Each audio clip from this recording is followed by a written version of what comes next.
Ma question s'adresse à Monsieur le Premier ministre. Monsieur le Premier ministre, vendredi soir, un seul député a voté votre budget. C'est un fait inédit sous la Ve République. Sans doute voulait-il rentrer dans votre gouvernement et vous pourrez peut-être répondre à son appel. Mais au-delà, cela marque le terrible symbole de l'effondrement de votre pouvoir. Dans n'importe quelle démocratie respectueuse des institutions, un Premier ministre responsable aurait immédiatement démissionné. Pas vous. Comme le président Macron, vous refusez de partir. Vous refusez de laisser un pouvoir qui ne vous appartient plus et depuis longtemps. Pourquoi faire? Durer uniquement, durer cyniquement.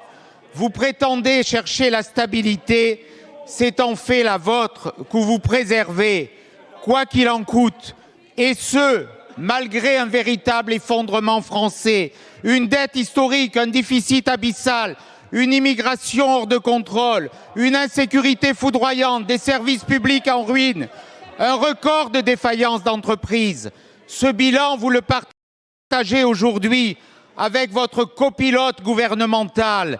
Matignon est dirigé par celui dont vous êtes devenu le passeur de plats. Olivier Faure décide, vous exécutez. François Hollande pilote, vous obéissez. Les Français sont inquiets. Le pays à gare. Où allez-vous? Avec qui? Pourquoi faire? Monsieur le Premier ministre, à quand enfin un sursaut de dignité? Quand assumerez-vous enfin la responsabilité qui s'impose et que tout un pays attend? Allez-vous rompre avec la gauche irresponsable ou continuer de mener le pays à la ruine? Merci beaucoup, Monsieur le Président Ciotti. La parole est à Monsieur le Premier ministre. Merci beaucoup, Madame la Présidente de l'Assemblée nationale, Mesdames et Messieurs les députés. Rien de tel qu'un peu de finesse pour rafraîchir l'atmosphère, Monsieur le Président Ciotti. Rien de tel qu'un peu de subtilité pour nous détendre ensemble cet après-midi depuis le temps que je vous connais.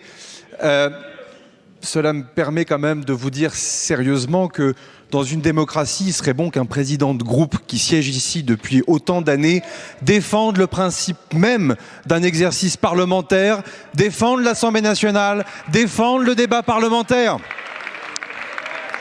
Vous m'avez écrit, Monsieur le Président Ciotti, sur un papier en tête UDR, certainement pour vous réclamer du gaullisme, ce qui ne manque pas de malice au regard de vos nouvelles alliances électorales, dans lequel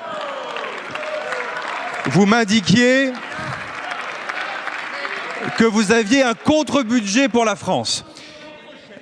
19,5 milliards d'euros sur l'immigration, 9,5 milliards d'euros sur l'action extérieure de l'État, 35,5 milliards d'euros sur la politique sociale, 10 milliards sur l'énergie, simplification administrative, 23 milliards d'euros. Autant de propositions dont nous n'avons pas trouvé trace dans les amendements que vous avez déposés, vous et votre groupe, pendant l'ensemble de la discussion sur la partie 1 du projet de loi de finances. Or, il nous aurait été agréable, y compris pour l'exercice parlementaire, pour la transparence, tout simplement peut-être aussi par respect pour vos électeurs, de venir défendre ici, amendement après amendement, ce que vous proposiez exactement pour la nation. Mais dans votre courrier, l'affaire ne s'arrête pas là, puisque vous dites, je vous cite, en parallèle de cet effort de redressement, je tiens à fixer, au nom de notre groupe parlementaire, des lignes rouges claires et non négociables. Et la première d'entre elles est aucune augmentation des prélèvements obligatoires sur les particuliers comme les entreprises. N'hésitez pas à en parler en intergroupe avec le groupe du Rassemblement national qui a accompagné lui aussi ce budget avec 35 milliards d'euros supplémentaires d'impôts pour les entreprises sur les ménages. Stop avec le double discours. L'absence de 49.3, Monsieur le Président Ciotti, va permettre la grande clarification On ne peut pas avoir l'équipe qui va dîner avec les grands patrons pour les rassurer d'un côté, pendant qu'une autre équipe, ici, augmente les impôts sur les particuliers et sur les entreprises. Désormais, cet hémicycle fonctionne à cœur ouvert, en grande transparence. Ceci est un grand moment de clarification, Monsieur le Président Ciotti. Et pour finir, on ne peut pas promettre l'ordre à Nice et le désordre à Paris. Merci beaucoup, Monsieur le Premier ministre.